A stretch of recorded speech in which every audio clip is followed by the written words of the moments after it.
इस कार्यक्रम के प्रायोजक हैं रोजगार डेवलपर्स। नमस्कार, आप देख रहे हैं पल्स 24 न्यूज में आपके साथ दिव्या पैन्यूली। वक्त हो चला है नेशनल बुलेटिन का, लेकिन उससे नजर डालते हैं हेडलाइंस पर। अहमदाबाद अंतर्राष्ट्रीय फ्लावर शो का हुआ आयोजन। केंद्रीय मंत्री शिवराज सिंह चौहान ने लिया हिस्सा। बीबीजी रामजी बिल को लेकर कांग्रेस पर भी साधा निशाना।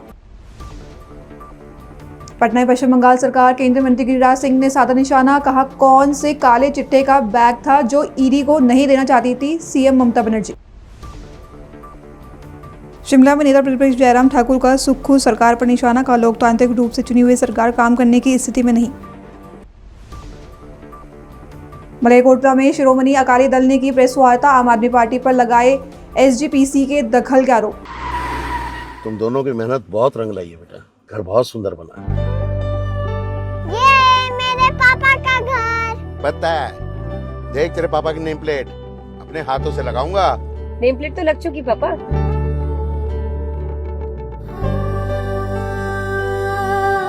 असल मेहनत तो आपने की है पापा, मुझे इस काबिल बनाने के लिए। वो जिंदगी भर किराए के मकान में रहे, लेकिन आज ये घर मेरा नहीं, ये है मेरे पापा का घर।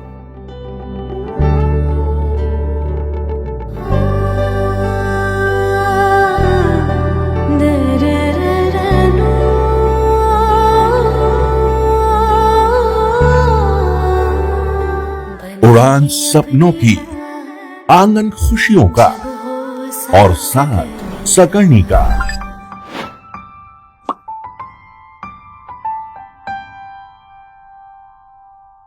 साठ वर्षों से आपके साथ मनोरंजन और संस्कार का संगम, जानवी मैगजीन। आइए अब देखते हैं खबरें विस्तार से। गुजरात में केंद्रीय मंत्री शिवराज सिंह चौहान ने अहमदाबाद अंतर्राष्ट्रीय फ्लावर शो 2026 में हिस्सा लिया, जिसके बाद मंत्री ने कहा कि एक तरफ हमारी संस्कृति, हमारी परंपराएं, हमारी पौराणिक गाथाएं हैं, चाहे समुद्र मंथन हो या गीता का उपदेश हो, उसके दिग्दर्शन होते हैं, तो दूसरी तरफ आधुनिक भारत की उपलब्धियां हैं जो प्रधानमंत्री नरेंद्र मोदी के नेतृत्व में हम प्राप्त कर रहे हैं। इसके साथ ही मंत्री शिवराज सिंह चौहान ने बीबीजी रामजी बिल पर कहा कि कांग्रेस की कोई नहीं सुनने वाला। मनरेगा भ्रष्टाचार का समुद्र था जिसे समाप्त कर दिया गया है। भारत के पूरे दर्शन होते हैं। एक तरफ हमारी संस्कृति, हमारी परंपराएं, हमारी पौराणिक गाथाएं,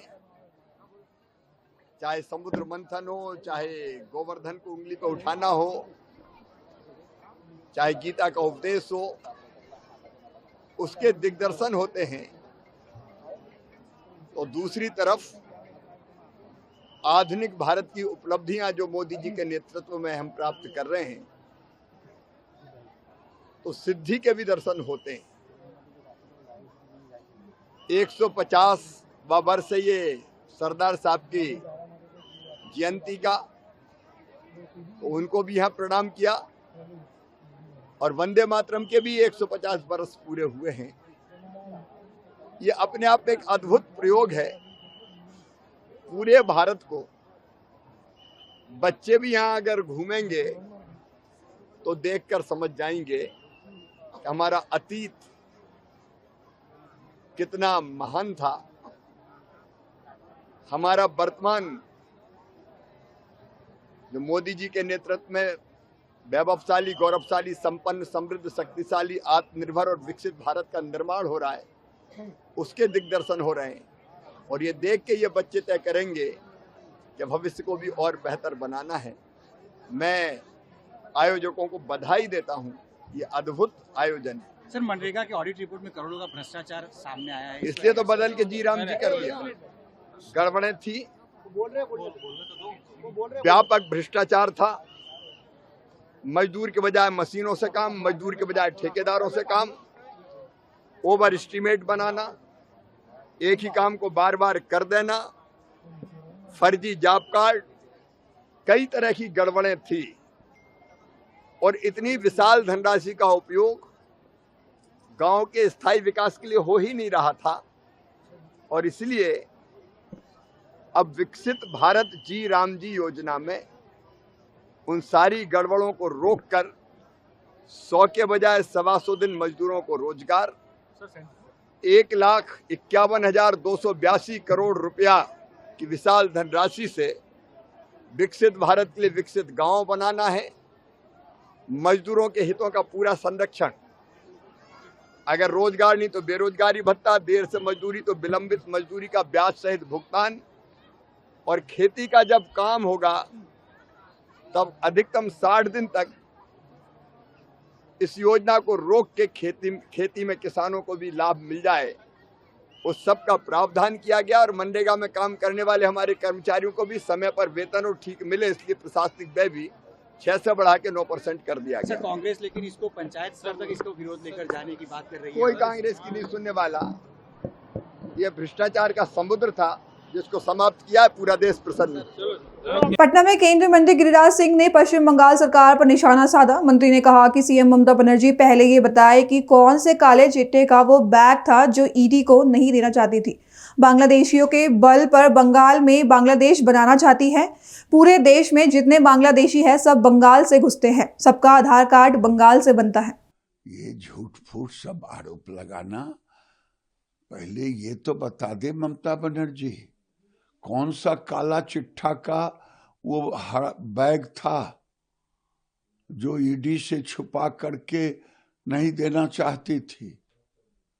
ये चोरी और सीना जोड़ी वाली, ये बांग्लादेशियों के बल पे बंगाल को बांग्लादेश बनाना चाहती। पूरे देश में जितने बांग्लादेशी हैं सबका एंट्री लगभग बंगाल से होती है, सबका आधार कार्ड बंगाल से बनता है। शर्म से मर जाना चाहिए कि जो राज्य सरकार नियोजित सुनियोजित तरीके से, अब भूले नहीं, अगर ममता बनर्जी योजनाबद्ध मुर्शिदाबाद में अलग करके बाबरी मस्जिद बना रही है, हमारी सरकार आएगी तो उस बाबरी मस्जिद को भी हटाएंगे। कोई आक्रांता के नाम पे नहीं रहेगा और सरकार आना तय है। इस बार मैं कहता हूं कि बंगाल को अगर बांग्लादेशी मुसलमान से मुक्त कराना है तो हिंदुओं को एकजुट होकर के करो या मरो के साथ इस सरकार को हटाना ही पड़ेगा। अगर ये सरकार नहीं हटी तो हिंदुओं को ये सरकार भगा देगी, मार देगी। ऐसी सरकार। शिमला में नेता प्रतिपक्ष जयराम ठाकुर ने सुक्खू सरकार पर निशाना साधा। जयराम ठाकुर ने कहा कि हिमाचल में ऐसी स्थिति हो चुकी है कि लोकतांत्रिक रूप से चुनी हुई सरकार काम करने की स्थिति में नहीं रही है। सरकार कुछ अधिकारियों के इशारों पर चल रही है। उन्होंने कहा कि प्रदेश का दुर्भाग्य है कि हिमाचल प्रदेश में ऐसी सरकार है जिसके हाथ में नियंत्रण नहीं है। देखो, हम इस बात को लेकर के एक बार नहीं अनेकों बार कह चुके हैं पहले कि हिमाचल प्रदेश में ऐसी स्थिति हो गई है कि एक लोकतांत्रिक तरीके से चुनी हुई सरकार जो है वो काम करने की स्थिति में नहीं हो पा रही है। सरकार कुछ अधिकारियों के इशारे पर चल रही है और कठपुतली बन गई एक तरह की, और उसकी वजह यह है कि आज नाराजगी का दौर हिमाचल प्रदेश में लोगों के बीच में तो है ही है, लेकिन कांग्रेस पार्टी के जो वरिष्ठ मंत्री हैं, मुख्यमंत्री के बाद उप मुख्यमंत्री ने मंडी की रैली में खुलेआम बोला है और अब एक और मंत्री ने भी आज बयान दिया है, कल बयान दिया है। तो इससे जाहिर होता है कि सरकार के नियंत्रण से अधिकारी बाहर हो चुके हैं और मंत्रियों ने जब चिंता जाहिर की तो स्वाभाविक रूप से इस बात की गंभीरता को सबको समझना चाहिए। और ये प्रदेश का दुर्भाग्य है कि हिमाचल प्रदेश में ऐसी सरकार जिस सरकार के नियंत्रण में अपने हाथ में कुछ नहीं है, नियंत्रण कहीं और जगह से ही हो रहा है। लेकिन मैं देखो इस सारी चीज को लेकर के उचित नहीं, लेकिन अधिकारियों का मैं जिक्र जरूर करता हूँ। अधिकारी अंदर से बाहर से आते हैं, एक व्यवस्था के अनुरूप आते हैं, लेकिन कुल मिलाकर के ये सारी फ्रस्ट्रेशन, नाराजगी कांग्रेस पार्टी के बड़े नेताओं के बीच में भी आ गई, जिस तरह से अधिकारियों के काम करने का तौर तरीका देखने को मिल रहा है और खास तौर से ऊपर से फिर उनको संरक्षण मिल रहा है, ऐसा लगता है। और संरक्षण जो मिल रहा है उसके कारण ये हालात बने। मलेरकोटला में शिरोमणि अकाली दल बादल की ओर से मलेरकोटला जिले के जिला प्रधान जत्थेदार तरलोचन सिंह धलेर की अगुवाई में रायकोट स्थित पार्टी के स्थानीय कार्यालय में एक अहम प्रेस कॉन्फ्रेंस का आयोजन किया गया। प्रेस कॉन्फ्रेंस में नेताओं ने आम आदमी पार्टी की कार्रवाई पर सवाल उठाए और एसजीपीसी में दखल के आरोप भी लगाए। उन्होंने कहा कि सिख संस्थानों में स्वसत्ता की कोई समझौता नहीं होगा। इसके साथ ही नेताओं ने मुख्यमंत्री भगवंत मान की नीतियों पर भी निशाना साधते हुए कहा कि मौजूदा सरकार पंजाब की जनता को गुमराह कर रही है। अपने पत्रकार वीरां दा ਧੰਨਵਾਦ ਕਰਦੀ ਹਾਂ। ਵਾਹਿਗੁਰੂ ਜੀ ਕੇ ਖਾਲਸਾ, ਵਾਹਿਗੁਰੂ ਜੀ ਕੀ ਫਤਿਹ। ਤੇ ਨਾਲ ਹੀ ਸਾਡੀ ਸੀਨੀਅਰ ਲੀਡਰਸ਼ਿਪ ਜਿਹੜੀ ਇਸ ਕਾਨਫਰੰਸ 'ਚ ਜਿਨ੍ਹਾਂ ਨੇ ਆਪਣੇ ਆਪਣੇ ਵਿਚਾਰ ਜਿਹੜੇ ਨੇ ਉਹ ਤੁਹਾਡੇ ਸਾਹਮਣੇ ਰੱਖੇ ਨੇ। ਉਮੀਦ ਕਰਦੀ ਹਾਂ ਕਿਉਂਕਿ ਸਾਰੇ ਆਪਾਂ ਜਾਣਦੇ ਹਾਂ ਕਿ ਜਿਹੜਾ ਪੱਤਰਕਾਰੀ ਹੈ ਉਹ ਲੋਕਤੰਤਰ ਦਾ ਚੌਥਾ ਥੰਮ ਹੁੰਦਾ ਹੈ। ਇਸ ਕਰਕੇ ਪੱਤਰਕਾਰ ਜੋ ਆਵਾਜ਼ ਲੋਕਾਂ ਤੱਕ ਸੱਚ ਦੀ ਪਹੁੰਚਾ ਸਕਦਾ ਹੈ ਉਹ ਬਹੁਤ ਹੀ ਬੜੀ ਇੱਕ ਤਾਕਤ ਹੈ ਜਿਹੜੀ ਲੋਕਤੰਤਰ ਨੂੰ ਬਣਾਏ ਰੱਖਣ ਲਈ ਬਹੁਤ ਜ਼ਰੂਰੀ ਹੈ। ਔਰ ਉਮੀਦ ਕਰਦੀ ਹਾਂ ਸਾਰੇ ਭਰਾ ਇਸ ਆਵਾਜ਼ ਨੂੰ ਬੜੀ ਇੰਡੀਪੈਂਡੈਂਟ ਹੋ ਕੇ ਇਹਨੂੰ ਪਹੁੰਚਾਉਣਗੇ ਤੇ ਜੋ ਮੁੱਦੇ ਨੇ ਉਹ ਸਭ ਦੇ ਸਾਹਮਣੇ ਨੇ। ਸਾਰੇ ਵੀਰਾਂ ਨੇ ਆਪਣੇ ਆਪਣੇ ਤਰੀਕੇ ਨਾਲ ਸਾਡੀ ਗੱਲ ਰੱਖੀ ਹੈ ਤੁਹਾਡੇ ਕੋਲ। ਗੱਲ ਇਹੀ ਹੈ ਕਿ ਜਿਹੜਾ ਸ਼ੁਰੂ ਹੁੰਦਾ ਸਰਕਾਰ ਵੱਲੋਂ ਸਿੱਖ ਕੌਮ ਦੀਆਂ ਧਾਰਮਿਕ ਸੰਸਥਾਵਾਂ ਨੂੰ ਜਿਹੜੀ ਢਾਹ ਲਾਈ ਜਾ ਰਹੀ ਹੈ ਉਹਨੂੰ ਲੈ ਕੇ ਇਹ ਪ੍ਰੈਸ ਕਾਨਫਰੰਸ ਰੱਖੀ ਗਈ ਹੈ ਜਿਹਦੇ ਵਿੱਚ 328 ਜਿਹੜੇ ਸਰੂਪ ਨੇ ਉਹਨਾਂ ਦੇ ਚੋਰੀ ਨੂੰ ਜਾਂ ਉਹਨਾਂ ਦੀ ਬੇਅਦਬੀ ਦਾ ਇੱਕ ਮੁੱਦਾ ਉਠਾਇਆ ਜਾ ਰਿਹਾ। ਉਹ ਮੁੱਦਾ ਕਿਉਂ ਉਠਾਇਆ ਜਾ ਰਿਹਾ? ਉਹ ਇਸ ਕਰਕੇ ਉਠਾਇਆ ਜਾ ਰਿਹਾ ਕਿਉਂਕਿ ਮਾਨ ਸਰਕਾਰ ਤੋਂ ਸਰਦਾਰ ਸੁਖਬੀਰ ਸਿੰਘ ਬਾਦਲ ਸਾਹਿਬ ਦੀ ਤੇ ਅਕਾਲੀ ਦਲ ਦੀ ਜਿਹੜੀ ਚੜ੍ਹਤ ਹੈ ਉਹ ਬਰਦਾਸ਼ਤ ਨਹੀਂ ਹੋ ਰਹੀ। ਹੁਣ ਇਹਨਾਂ ਨੂੰ ਪਤਾ ਹੈ ਕਿ ਅਸੀਂ ਬਹੁਤ ਪਿੱਛੇ ਰਹਿ ਗਏ ਹਾਂ ਕਿਉਂਕਿ ਜੋ ਇਹਨਾਂ ਨੇ ਦਾਅਵੇ ਵਾਅਦੇ ਕੰਮ ਕਰਨੇ ਸੀ, ਕਿਹਾ ਸੀ, ਲੋਕਾਂ ਨਾਲ ਝੂਠ ਬੋਲ ਕੇ ਅੱਗੇ ਆਏ ਸੀ, ਉਹਦੇ 'ਚ ਇਹ ਖਰੇ ਨਹੀਂ ਉਤਰੇ। ਇਸ ਕਰਕੇ ਇਹ ਦੁਬਾਰਾ ਉਸੇ ਮੁੱਦੇ ਨੂੰ ਲੈ ਕੇ ਆ ਰਹੇ ਨੇ, ਧਾਰਮਿਕ ਮੁੱਦੇ ਨੂੰ, ਧਰਮ ਦੇ ਮੁੱਦੇ ਨੂੰ, ਜਿਵੇਂ 2014 'ਚ ਇਹਨਾਂ ਨੇ ਸ਼ੁਰੂਆਤ ਕੀਤੀ ਸੀ। ਜਿਸ ਤਰੀਕੇ ਨਾਲ ਇਹਨਾਂ ਨੇ 2014 'ਚ ਸ਼ੁਰੂਆਤ ਕੀਤੀ ਧਰਮ ਦੇ ਆਧਾਰ ਤੇ ਇੱਥੇ ਦੰਗੇ ਫਸਾਦ ਜੋ ਇਹ ਕਰ ਸਕਦੇ ਸੀ ਇਹਨਾਂ ਨੇ ਕਰਵਾਏ। ਉਸੇ ਤਰੀਕੇ ਨਾਲ ਇਹਨਾਂ ਨੂੰ ਹੁਣ ਇਹ ਫੇਰ ਲੱਗ ਰਿਹਾ ਕਿ ਅਸੀਂ ਦੁਬਾਰਾ ਧਾਰਮਿਕ ਮੁੱਦਾ ਲੈ ਕੇ ਅੱਗੇ ਆਈਏ। ਇਹਦੇ ਵਿੱਚ ਜਿਹੜੇ ਨੇ ਖਾਸ ਕਰ ਜੋ ਮੈਂ ਜਿੱਥੇ ਤੱਕ ਸਮਝਦੀ ਹਾਂ ਜਿਹੜੇ ਹਰਪ੍ਰੀਤ ਸਿੰਘ ਜੀ ਜਿਹੜੇ ਪੁਰਾਣੇ ਜਥੇਦਾਰ ਸਾਹਿਬ ਰਹੇ ਨੇ ਉਹਨਾਂ ਦਾ ਇੱਕ ਬਹੁਤ ਬੜਾ ਰੋਲ ਹੈ ਕਿਉਂਕਿ ਉਹ ਉਸ ਟਾਈਮ ਅਕਾਲ ਤਖਤ ਸਾਹਿਬ ਔਰ ਆਪਣੇ ਗੁਰਦੁਆਰਾ ਸਾਹਿਬ ਪ੍ਰਬੰਧਕ ਕਮੇਟੀ ਇਹ ਸਾਰੇ ਇਹਨਾਂ ਨੂੰ ਪਤਾ ਸੀ ਜਿਸ ਦੇ ਸਰੂਪ ਜਿਹੜੇ ਚੋਰੀ ਹੋਣ ਜਾਂ ਇਹ ਗੱਲ ਕਰ ਰਹੇ ਨੇ ਵੀ ਬੇਅਦਬੀ ਲਈ ਇਹਨਾਂ ਨੇ ਇਹ ਮੁੱਦੇ ਨੂੰ ਉਛਾਲਣ ਦੀ ਕੋਸ਼ਿਸ਼ ਕੀਤੀ ਹੈ। ਇਸ ਮੁੱਦੇ ਨੂੰ ਅੱਗੇ ਲੈ ਕੇ ਹੀ ਇਹ ਹੁਣ ਸਾਰੇ ਪੰਜਾਬ 'ਚ ਇਹ ਚੀਜ਼ ਕਰ ਰਹੇ ਨੇ ਕਿ ਇਹਨਾਂ ਨੇ ਥੋੜੇ ਦਿਨ ਪਹਿਲਾਂ ਸਰਦਾਰ ਸੁਖਬੀਰ ਸਿੰਘ ਬਾਦਲ ਸਾਹਿਬ ਦੇ ਘਰ ਦੇ ਬਾਹਰ ਧਰਨਾ ਵੀ ਲਗਾਇਆ, ਗ੍ਰਿਫਤਾਰੀਆਂ ਦੀ ਮੰਗ ਵੀ ਕਰ ਰਹੇ ਨੇ। ਮੈਂ ਇਹਨਾਂ ਨੂੰ ਦੱਸ ਦੇਣਾ ਚਾਹੁੰਦੀ ਹਾਂ ਜੋ ਮਰਜ਼ੀ ਇਹ ਕੋਸ਼ਿਸ਼ ਕਰ ਲੈਣ, ਪੰਜਾਬ ਦੇ ਲੋਕ ਹੁਣ ਤੁਰ ਪਏ ਨੇ, ਸ਼੍ਰੋਮਣੀ ਅਕਾਲੀ ਦਲ ਦੇ ਕੰਮਾਂ ਨੂੰ ਦੇਖਦੇ ਹੋਏ ਚੱਲ ਪਏ ਨੇ। ਇਹ ਜਿਹੜੀ ਹੁਣ ਹਨੇਰੀ ਚੱਲੀ ਹੈ ਇਹ ਰੁਕਣ ਵਾਲੀ ਨਹੀਂ ਹੈ। ਦੂਸਰੀ ਗੱਲ ਇਹ ਹੈ ਕਿ ਜਿਸ ਤਰੀਕੇ ਨਾਲ ਆਪਣੇ ਸਾਰਿਆਂ ਦੇ ਸਾਹਮਣੇ ਹੈ ਕਿ ਬੇਅਦਬੀਆਂ ਕਰਾਉਣ ਵਾਲੀ ਕੌਣ ਨੇ, ਬੇਅਦਬੀਆਂ ਕਰਾਉਣ ਵਾਲੇ ਕੁਰਾਨ ਸ਼ਰੀਫ ਦਾ ਮੁੱਦਾ ਸੀ ਜਿਹੜਾ ਮਸਲਾ ਉਹ ਸਾਰਿਆਂ ਦੇ ਸਾਹਮਣੇ ਆਇਆ। ਜਦੋਂ 2014 ਚ 15 ਚ ਇਹਨਾਂ ਨੇ ਇੱਥੇ ਇਹ ਐਂਟਰ ਹੋਏ ਨੇ ਤਾਂ ਇੱਥੇ ਇਹਨਾਂ ਦੇ ਖੁਦ ਦੇ MLA ਜਿਹੜਾ ਮਹਿਰੌਲੀ ਤੋਂ ਨਰੇਸ਼ ਯਾਦਵ ਉਹਨੇ ਇਹ ਸ਼ੁਰੂ ਕੀਤਾ ਕੁਰਾਨ ਸ਼ਰੀਫ ਦੀ ਬੇਅਦਬੀ ਔਰ ਇਹਨੂੰ ਸਜ਼ਾ ਵੀ ਹੋ ਗਿਆ 2 ਸਾਲ ਦੀ। ਇਹ ਕਿਹੜੀਆਂ ਗੱਲਾਂ ਕਰ ਰਹੇ ਨੇ? ਇਹਨਾਂ ਦੇ ਮੰਤਰੀ ਹਰਪਾਲ ਚੀਮਾ ਹੋਵੇ, ਹਰਜੋਤ ਬੈਂਸ ਹੋਵੇ, ਇਹ ਇਹਨਾਂ ਦੀ ਪੈਰਵੀ ਕਰਦੇ ਰਹੇ ਨੇ, ਇਹਨਾਂ ਦੇ ਵਕੀਲ ਰਹੇ ਨੇ। ਇਹ ਗੱਲਾਂ ਕਰ ਰਹੇ ਨੇ ਗੋਲਕਾਂ ਨੂੰ, ਇਹ ਕਹਿੰਦੇ ਨੇ ਗੋਲਕਾਂ ਤੇ ਇਹਨਾਂ ਦਾ ਕਬਜ਼ਾ ਹੋਇਆ, ਚੋਰੀਆਂ ਹੋ ਰਹੀਆਂ ਨੇ। ਤੇ ਜੇ ਇਹ ਸਿੱਧੇ ਤੌਰ ਤੇ ਚਾਹੁੰਦੇ ਨੇ ਕਿ ਡਿਬੇਟਾਂ ਹੋਣ ਤਾਂ ਇਹ ਖੁਦ ਜੋ ਆਪਣਾ ਪੰਜਾਬ ਦਾ ਖਜ਼ਾਨਾ ਜੋ ਇਹ ਲੁੱਟ ਕੇ ਬਾਹਰ ਭੇਜ ਰਹੇ ਨੇ ਉਹਦੇ ਤੇ ਡਿਬੇਟਾਂ ਕਰਾ ਲੈਣ। ਇਹ ਕਿਵੇਂ ਕਹਿ ਰਹੇ ਨੇ? ਸਰਕਾਰ ਬੇਅਦਬੀਆਂ ਕਰਨ ਵਾਲੇ ਖੁਦ ਲੋਕ ਨੇ ਔਰ ਕਹਿ ਰਹੇ ਨੇ ਇਹ ਸਰਦਾਰ ਸੁਖਬੀਰ ਸਿੰਘ ਬਾਦਲ ਸਾਹਿਬ ਨੂੰ।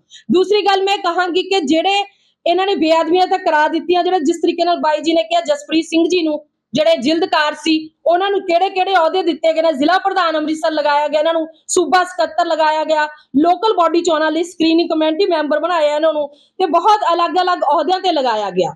ਬਾਕੀ ਰਹੀ ਅਲੱਗ ਗੱਲ ਜਿਹੜੀ ਇਹ ਹੁਣ ਸਿੱਟ ਬਣਾਈ ਜਾ ਰਹੀ ਹੈ ਜਿਹਦੇ ਤਹਿਤ ਸਰਦਾਰ ਸੁਖਬੀਰ ਸਿੰਘ ਬਾਦਲ ਸਾਹਿਬ ਨੂੰ ਤੇ ਬਾਕੀ ਜਿਹੜੇ ਵਰਕਰ ਸਹਿਬਾਨ ਜਾਂ ਲੀਡਰ ਸਹਿਬਾਨਾਂ ਨੂੰ ਫਸਾਉਣ ਦੀ ਕੋਸ਼ਿਸ਼ ਕੀਤੀ ਗਈ ਹੈ, ਉਹਦੇ ਤੇ ਸਾਨੂੰ ਸਭ ਤੋਂ ਵੱਡਾ ਇਤਰਾਜ਼ ਹੈ ਜਿਹਦੇ ਤਹਿਤ ਅਸੀਂ ਜਿਹੜਾ ਸਾਡਾ ਮਕਸਦ ਅੱਜ ਦੀ ਇਹ ਕਾਨਫਰੰਸ ਰੱਖਣ ਦਾ ਉਹਦੇ 'ਚ ਜਿਹੜੇ ਸਿੱਟ ਦੇ ਇਹਨਾਂ ਨੇ ਮੈਂਬਰ ਲੈਣੇ ਉਹਦੇ 'ਚ ਸਭ ਤੋਂ ਪਹਿਲਾਂ ਜਿਹੜੇ ਸੀਪੀ ਨੇ ਆਪਣੇ ਗੁਰਪ੍ਰੀਤ ਸਿੰਘ ਭੁੱਲਰ ਸਾਹਿਬ ਇਹ ਉਹ ਨੇ ਜਿਨ੍ਹਾਂ ਨੇ ਜਦੋਂ ਦਰਬਾਰ ਸਾਹਿਬ ਤੇ ਗਲਿਆਰੇ 'ਚ ਸ਼੍ਰੋਮਣੀ ਅਕਾਲੀ ਦਲ ਦੇ ਪ੍ਰਧਾਨ ਤੇ ਜਾਨਲੇਵਾ ਹਮਲਾ ਹੁੰਦਾ ਹੈ ਤਾਂ ਇਹ ਉਹਨਾਂ ਦੇ ਉਸ ਤੇ ਕਾਰਵਾਈ ਕਰਨ ਲਈ FIR ਦਰਜ ਕਰਨ ਲਈ ਉਹਨਾਂ ਦੇ ਉੱਪਰ 6 ਘੰਟੇ ਇਹ ਲੇਟ ਕਰਦੇ ਨੇ ਔਰ ਜਦੋਂ ਬਾਹਰ ਆ ਕੇ ਪ੍ਰੈਸ ਕਾਨਫਰੰਸ ਕਰਦੇ ਨੇ ਤਾਂ ਇਹ ਕਹਿੰਦੇ ਨੇ ਕਿ ਇਹ ਹਮਦਰਦੀ ਲੈਣ ਲਈ ਜਿਹੜੇ ਸਰਦਾਰ ਸੁਖਬੀਰ ਸਿੰਘ ਬਾਦਲ ਸਾਹਿਬ ਨੇ ਪ੍ਰਧਾਨ ਸ਼੍ਰੋਮਣੀ ਅਕਾਲੀ ਦਲ ਦੇ ਉਹ ਇਸ ਕਰਕੇ ਹਮਦਰਦੀ ਲੈਣ ਲਈ ਇਹਨਾਂ ਨੇ ਆਪਣੇ ਆਪ ਤੇ ਗੋਲੀ ਚਲਾ ਲਈ। ਦੇਖੋ ਇਸ ਤੋਂ ਵੱਡੀ ਸ਼ਰਮ ਦੀ ਗੱਲ ਕੀ ਹੋ ਸਕਦੀ ਹੈ ਕਿ ਪੁਲਿਸ ਕਮਿਸ਼ਨਰ ਇਹ ਗੱਲ ਕਹਿ ਰਿਹਾ ਕਿ ਉਹ ਆਪਣੇ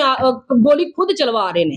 ਦੂਸਰੀ ਗੱਲ ਜਿਹੜੇ ਦੂਸਰੇ ਨੇ SP ਨੇ ਹਰਪਾਲ ਸਿੰਘ ਜੀ ਉਹ ਨੇ ਜਿਨ੍ਹਾਂ ਨੇ ਰੇਕੀ ਕਰਵਾਈ ਉਸ ਟਾਈਮ ਉਹ ਨੇ ਤੇ ਤੀਸਰੇ ਫਿਰ ਆਉਂਦੇ ਨੇ ਗੁਰਬੰਸ ਜੀ ਬੈਂਸ ਸਾਹਿਬ ਜਿਨ੍ਹਾਂ ਨੇ ਮਜੀਠੀਆ ਸਾਹਿਬ ਦੇ ਖਿਲਾਫ ਝੂਠਾ ਕੇਸ ਦਰਜ ਕੀਤਾ। ਫਿਰ ਇਹਨਾਂ ਦੇ DSP ਸਾਹਿਬ ਨੇ ਬੇਅੰਤ ਜੁਨੇਜਾ ਜੀ ਜਿਹੜੇ ਪਟਿਆਲਾ ਦੇ ਆਮ ਆਦਮੀ ਦੇ ਇੱਕ ਬਹੁਤ ਬੜਾ ਲੀਡਰ ਹੈ ਜਿਹਦੇ ਸਕੇ ਭਰਾ ਨੇ ਔਰ ਇਹਨਾਂ ਨੇ ਉਹਨਾਂ ਨੂੰ ਉੱਥੇ DSP ਦਾ ਅਹੁਦਾ ਦਿਵਾਇਆ। ਉਸ ਤੋਂ ਬਾਅਦ ਏਜੰਡੇ ਬਹੁਤ ਜ਼ਿਆਦਾ ਐਸੇ ਹੀ ਨੇ ਜਿਨ੍ਹਾਂ ਨੂੰ ਵੱਡੇ ਅਹੁਦਿਆਂ ਤੇ ਰੱਖਿਆ ਗਿਆ ਉਹਦੇ ਵਿੱਚ ਇਹਨਾਂ ਸਿੱਟ ਨੂੰ ਇਹਨਾਂ ਸਾਰਿਆਂ ਨੂੰ ਜੋ ਇਹਨਾਂ ਦੇ ਆਪਣੇ ਨੇ ਚਹੇਤੇ ਨੇ ਉਹਨਾਂ ਨੂੰ ਸ਼ਾਮਿਲ ਕਰਕੇ ਇੱਕ ਸਿੱਟ ਬਣਾਈ ਗਈ ਹੈ ਤਾਂ ਕਿ ਸਰਦਾਰ ਸੁਖਬੀਰ ਸਿੰਘ ਬਾਦਲ ਸਾਹਿਬ ਨੂੰ ਫਸਾਇਆ ਜਾ ਸਕੇ ਤੇ ਸ਼੍ਰੋਮਣੀ ਅਕਾਲੀ ਦਲ ਨੂੰ ਬਦਨਾਮ ਕੀਤਾ ਜਾ ਸਕੇ। ਇਹ ਸਾਡੀ ਕਾਨਫਰੰਸ ਦਾ ਅੱਜ ਮਕਸਦ ਹੈ ਤਾਂ ਕਿ ਤੁਸੀਂ ਲੋਕਾਂ ਤੱਕ ਇਹ ਆਵਾਜ਼ ਪਹੁੰਚਾਓ ਕਿ ਬੇਬੁਨਿਆਦ ਇਹ ਸਿੱਟ ਬਣਾਈ ਗਈ ਹੈ ਇਹਦਾ ਕੋਈ ਮਕਸਦ ਨਹੀਂ ਇਹਦਾ ਮਕਸਦ ਸਿਰਫ ਸ਼੍ਰੋਮਣੀ ਅਕਾਲੀ ਦਲ ਨੂੰ ਬਦਨਾਮ ਕਰਦਾ ਹੈ। ਇਹਨਾਂ ਦੀ ਚੜ੍ਹ ਤੇ ਇਹਨਾਂ ਤੋਂ ਬਰਦਾਸ਼ਤ ਨਹੀਂ ਹੋ ਰਹੀ ਅਕਾਲੀ ਦਲ ਦੀ ਇਹ ਜਿੰਨਾ ਮਰਜ਼ੀ ਜ਼ੋਰ ਲਾ ਲੈਣ ਸ਼੍ਰੋਮਣੀ ਅਕਾਲੀ ਦਲ ਇਕੱਠਾ ਔਰ ਹਮੇਸ਼ਾ ਰਹੇਗਾ। ਮੰਨਦੇ ਹੋ ਕਿ 328 ਜਿਹੜੇ ਸਰੂਪ ਨੇ ਚੋਰੀ ਹੋਏ ਨੇ ਜਾਂ ਵੇਚੇ ਗਏ ਨੇ? ਨਹੀਂ ਉਹ ਵੇਚੇ ਗਏ ਨੇ ਉਹਨਾਂ ਵੱਲੋਂ ਉਹ ਮੁਲਾਜ਼ਮਾਂ ਨੇ ਕਹਾਂ ਦਿੱਤੇ ਬਾਹਰਲੇ ਮੁਲਕਾਂ 'ਚ ਜਿਹੜੇ ਚੋਰੀ ਨਹੀਂ ਹੋਏ ਜਿਹੜੇ ਸਰਦਾਰ ਜਸਪ੍ਰੀਤ ਸਿੰਘ ਨੇ। हुबली में कांग्रेस के प्रवक्ता शिवानंद मुथन्नावर ने प्रेस कॉन्फ्रेंस कर बीजेपी पर गंभीर आरोप लगाए हैं। उन्होंने कहा कि बीजेपी एक ऐसी महिला की तरफ से लड़ रही जिसमें उसने अपने कपड़े उतारे हैं। सड़कों पर उतरकर एक ऐसी महिला की तरफ से लड़ना ठीक नहीं है। उन्होंने MLA महेश टेंगिनकाई को चेतावनी दी है कि अगर वह इस तरह की राजनीति करेंगे तो उनकी हार पक्की है। ಇನ್ನೊಮ್ಮೆ ತಮ್ಮೆಲ್ಲರನ್ನು ಕೂಡ ಸ್ವಾಗತವನ್ನು ಮಾಡಿ ಈಗ ಕರ್ನಾಟಕ ರಾಜ್ಯದಲ್ಲಿ ಹುಬ್ಬಳ್ಳಿ ಧಾರವಾಡ ಅಂತಕ್ಕಂಥ ಒಂದು ಮಹಾನಗರದಲ್ಲಿ ಇವತ್ತು ಏನು ಸುಜಾತ ಹಂಡಿ ಅವರ ಕೇಸ್ ಇವತ್ತು ಇಡೀ ಭಾರತೀಯ ಜನತಾ ಪಕ್ಷದಲ್ಲಿ ಮತ್ತು ಮುಖಂಡರಲ್ಲಿ ಕಾರ್ಯಕರ್ತರಲ್ಲಿ ಇವತ್ತು ಬಹುದೊಡ್ಡದಾದಂಥ ಗುಸುಗುಸು ಚರ್ಚೆ ಇವತ್ತು ಭಾಳ ನಡೀತಾ ಇರ್ತಕ್ಕಂಥದ್ದು।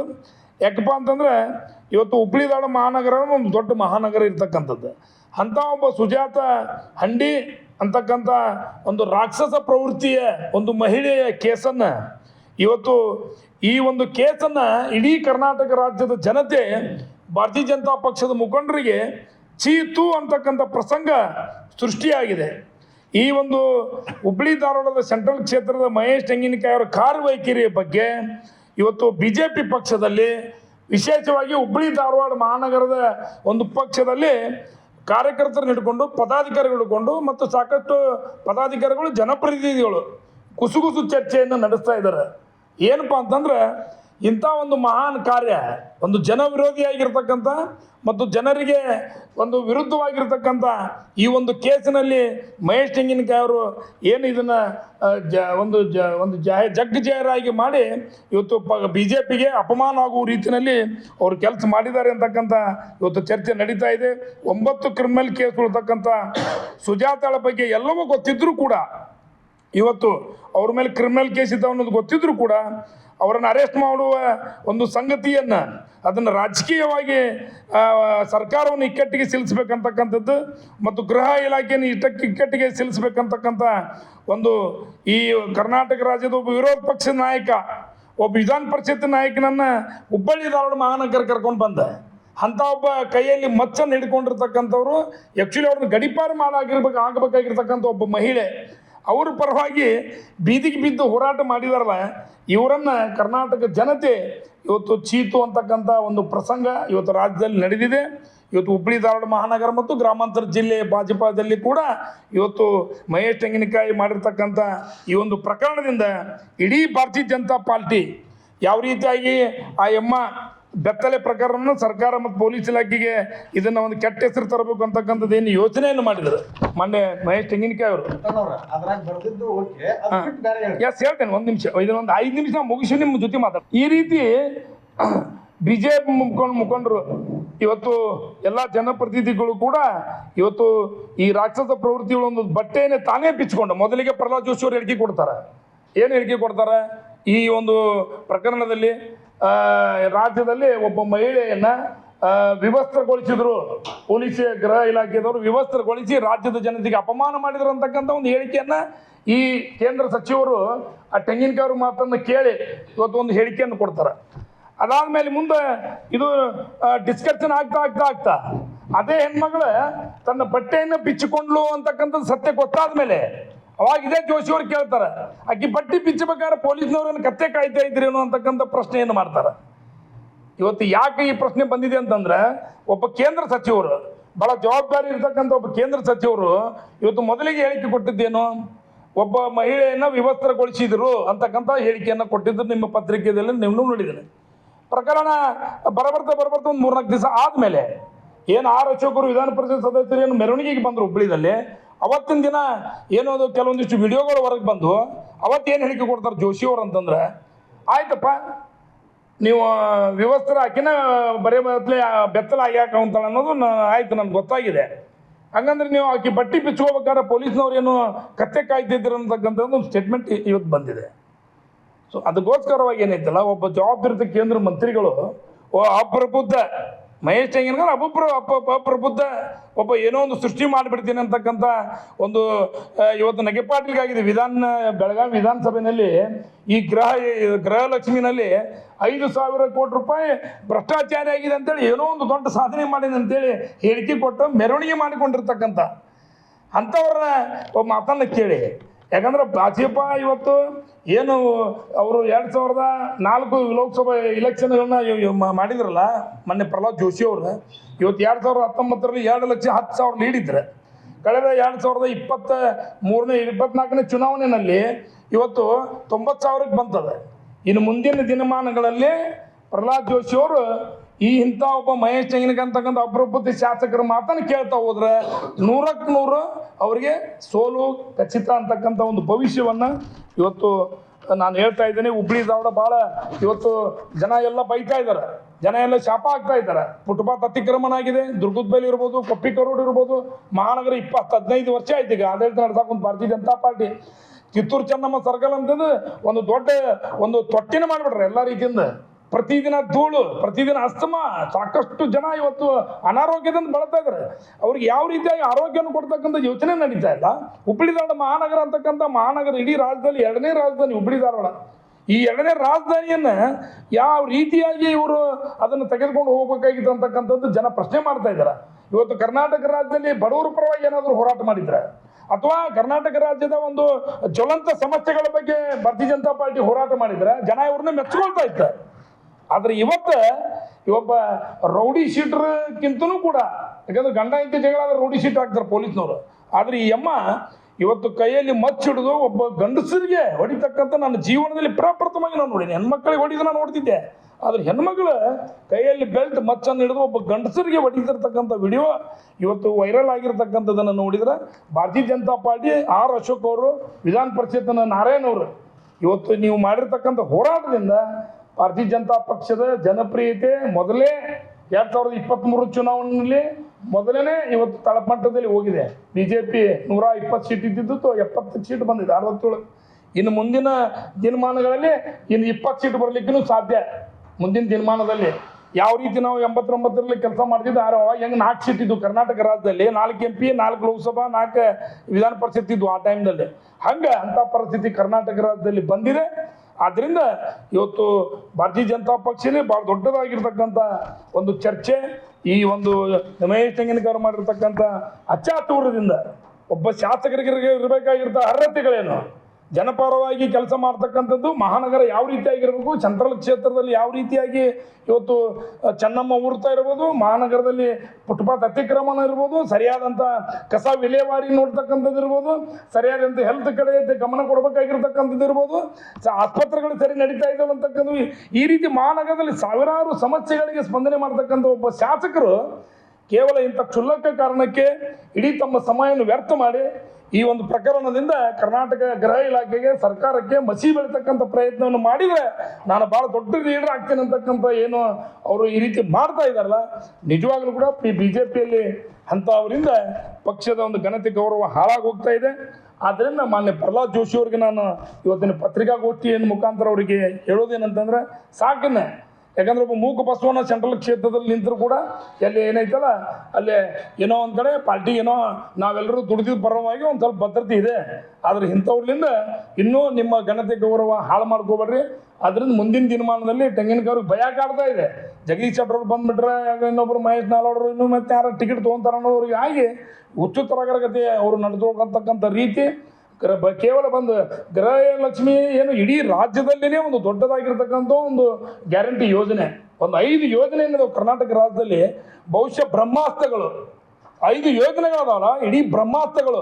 ಆ 5 ಯೋಜನೆಗಳನ್ನು ತಡೆ ಹಿಡಿತಕ್ಕಂಥ ತಾಕತ್ತು ಭಾರತೀಯ ಜನತಾ ಪಾರ್ಟಿಗಿಲ್ಲ, ಯಾವುದೇ ಒಂದು ಶಕ್ತಿಗೂ ಇಲ್ಲ. ಇವತ್ತು ಎಷ್ಟೋ ಜನ ಹೆಣ್ಮಕ್ಳು ಭಾಳ ಖುಷಿಯಿಂದ ಇವತ್ತು ಬಸ್ನಲ್ಲಿ ಓಡಾಡ್ತಾ ಇದ್ದಾರೆ. ಎಷ್ಟೋ ಜನ ನಮ್ಮ ತಾಯಂದಿರಿಗೆ ಅವರು ಕೊಂಡಿರ್ತಕ್ಕಂಥ ಅಕ್ಕಿಗೆ ಮಸಾಲೆ ತರತಕ್ಕಂಥ ಒಂದು ಶಕ್ತಿ ಇಲ್ಲ. ಕೆಲವೊಂದು ಬಡವರಿಗೆ 2,000 ದುಡ್ಡು ಕೊಡ್ತಾ ಇದ್ದಾರೆ. ನಿರುದ್ಯೋಗಿಗಳಿಗೆ ಭತ್ಯೆ ಕೊಡ್ತಕ್ಕಂಥದ್ದು ಯೋಜನೆ ಇವತ್ತು ನಡೀತಾ ಇದೆ.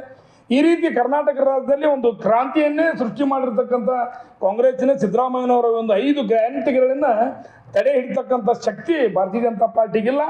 ಆದ್ದರಿಂದ 2028ರಲ್ಲಿ ಮತ್ತೆ ಕಾಂಗ್ರೆಸ್ ಅಧಿಕಾರಕ್ಕೆ ಬರ್ತೈತೆ ಅಂತೇಳಿ ಕೋಟ್ಯಾಂತರ ಜನ ಇವತ್ತು ಪೂಜೆ ಪುನಸ್ಕಾರಗಳು ಮಾಡ್ತಾ ಇದ್ದಾರೆ. ಇದೆಲ್ಲವನ್ನು ಹತಾಶದಿಂದ ಮಾನ್ಯ ಮಹೇಶ್ ತೆಂಗಿನಕಾಯರು ಆ ಗೃಹಲಕ್ಷ್ಮಿ ಯೋಜನೆಯಲ್ಲಿ ಸಚಿವರಾದಂಥ ಲಕ್ಷ್ಮೀ ಹೆಬ್ಬಾಳ್ಕರ್ ಅವರು 2 ತಿಂಗಳು 3 ತಿಂಗಳು ಪೇಮೆಂಟ್ ಲೇಟ್ ಆಗೋದು ನಿಜಾನೇ. ಆದರೆ ಇವತ್ತು ಜನರಿಗೆ ಕೊಡ ಮಾಡ್ತಕ್ಕಂಥ ದುಡ್ಡು ಸಾರ್ವಜನಿಕರ ತೆರಿಗೆ ಬಂದು ದುಡ್ಡು ಜಮಾ ಆದಮೇಲೆ ದುಡ್ಡು ಕೊಡಬೇಕಾಗಿರ್ತಕ್ಕಂಥ ಒಂದು ಯೋಜನೆ ಎಲ್ಲೋ ಒಂದು ಕಡೆ 2 ತಿಂಗಳು ಬಂದಿದ್ದಿಲ್ಲ. ಅದನ್ನು ಒಂದು ದೊಡ್ಡ ಸೃಷ್ಟಿ ಮಾಡಿ 5,000 ಕೋಟಿ ರೂಪಾಯಿ ಹಗರಣ ಆಗಿದೆ ಅಂತೇಳಿ ಅದನ್ನು ದೊಡ್ಡ ಮೆರವಣಿಗೆ ಮಾಡಿಕೊಂಡಿದ್ದೆ. ಇದು ಕಾಂಗ್ರೆಸ್ಸನ್ನು ಹೆದರಿಸಲಿಕ್ಕಲ್ಲ, ಮಹೇಶ್ ತೆಂಗಿನಕಾಯಿ ಮೆರವಣಿಗೆ ಮಾಡಿಕೊಂಡಿದ್ದೆ ಪ್ರಹ್ಲಾದ್ ಜೋಶಿ ನಾಯಕತ್ವಕ್ಕೆ ಪ್ರಶ್ನೆ. ಪ್ರಹ್ಲಾದ್ ಜೋಶಿ ಒಂದು ನಾಯಕತ್ವಕ್ಕೆ ಸೊಡ್ಡು ಹೊಡೆಯೋ ರೀತಿಯಲ್ಲಿ ಮೆರವಣಿಗೆ ಮಾಡಿಕೊಂಡಿದ್ದಾರೆ ಅಂತಕ್ಕಂಥ ಆರೋಪವನ್ನು ಇವತ್ತು ನಾನು ಇಲ್ಲಿ ಮಾಡಿ ಈ ಎಲ್ಲ ಪ್ರಕರಣಗಳಿಂದ ಬರ್ತಕ್ಕಂಥ ಜಿಲ್ಲಾ ಪಂಚಾಯತ್ ಚುನಾವಣೆ, ಬರ್ತಕ್ಕಂಥ ಗ್ರಾಮ ಪಂಚಾಯತ್ ಚುನಾವಣೆ ಮತ್ತು ಪಶ್ಚಿಮ ಪದವೀಧರ ಇರ್ಬೋದು, ರಾಜ್ಯದಲ್ಲಿ ಆಗ್ತಕ್ಕಂಥ ಮುಂದಿನ ಎಲ್ಲ ಸ್ಥಳೀಯ ಸಂಸ್ಥೆ ಚುನಾವಣೆಗಳಲ್ಲಿ 100ಕ್ಕೆ 100ರಷ್ಟು ಭಾರತೀಯ ಜನತಾ ಪಾರ್ಟಿ ನೆಲಕ್ಕೆ ಕಸ್ತದೆ. ಈ ಒಂದು ರೀತಿಯಲ್ಲಿ ಒಬ್ಬ ವಿರೋಧ ಪಕ್ಷದ ನಾಯಕ ಮುಖ್ಯಮಂತ್ರಿ ಸರಿಸಮವಾಗಿರ್ತಕ್ಕಂಥ ಆರ್ ಅಶೋಕ್ ಅವರು ಈ ರೀತಿ ಹುಬ್ಬಳ್ಳಿಗೆ ಬಂದು ಮೆರವಣಿಗೆ ಮಾಡಿದ್ದು ಇಡೀ ಕನ್ನಡಿಗರು ಇವತ್ತು ತಲೆ ತಗ್ಗಿಸ್ತಕ್ಕಂಥ ವಿಚಾರ ಇವತ್ತು ಬಹಳ ಚರ್ಚೆ ಆಗಿರ್ತಕ್ಕಂಥ ಈ ವಿಚಾರದಿಂದ ಭಾರತೀಯ ಜನತಾ ಪಕ್ಷದ ಜನಪ್ರಿಯತೆ ಮುಂದಿನ ದಿನಮಾನದಲ್ಲಿ ಇನ್ನೂ ಕೂಡ ತಳಮಟ್ಟದಲ್ಲಿ ಹೋಗ್ತದೆ. 2,10,000 ಲೀಡ್ ಇದ್ರೆ ಮಾನ್ಯ ಪ್ರಹ್ಲಾದ್ ಜೋಶಿ ಅವರು ಕಳೆದ ಲೋಕಸಭಾ ಚುನಾವಣೆ 90,000ಕ್ಕೆ ಬಂದಾರ. ಮುಂದಿನ ಲೋಕಸಭಾ ಚುನಾವಣೆ 2029ರಲ್ಲಿ ಇದೇ ರೀತಿ ಅಪರೂಪದ ಮಾತನ್ನು ಕೇಳ್ಕೊಂತ ನೀವು ಹೋದರೆ 100ಕ್ಕೆ 100 ನಿಮ್ಮನ್ನು ಸೋಲಿಸಿ ಮನೆ ಕಳಿಸ್ತಕ್ಕಂಥ ವ್ಯವಸ್ಥೆ ನಡೀತಾ ಇದೆ. ಈ ಒಂದು ಸಂಗತಿಯನ್ನು ನಾನು ನಿಮ್ಮ ಮುಂದೆ ಇವತ್ತು ಹಿಡ್ಕೊಳ್ತಾ ಇದ್ದೀನಿ. अभी के लिए बस इतना ही. देश दुनिया की खबरों के लिए बने रहें पल्स 24 न्यूज़ के साथ. अब तक नमस्कार. तुम दोनों की मेहनत बहुत रंग लाई है बेटा, घर बहुत सुंदर बना है. ये मेरे पापा का घर. पता है, देख तेरे पापा की नेम प्लेट अपने हाथों से लगाऊंगा. नेम प्लेट तो लग चुकी पापा.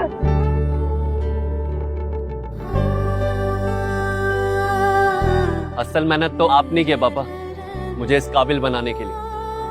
वो जिंदगी भर किराए के मकान में रहे, लेकिन आज ये घर मेरा नहीं, ये है मेरे पापा का घर.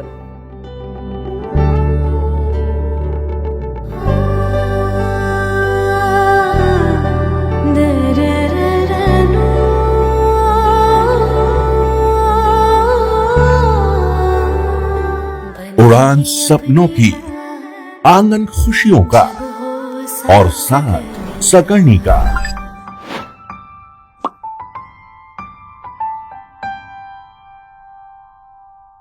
60 वर्षों से आपके साथ मनोरंजन और संस्कार का संगम जाह्नवी मैगजीन.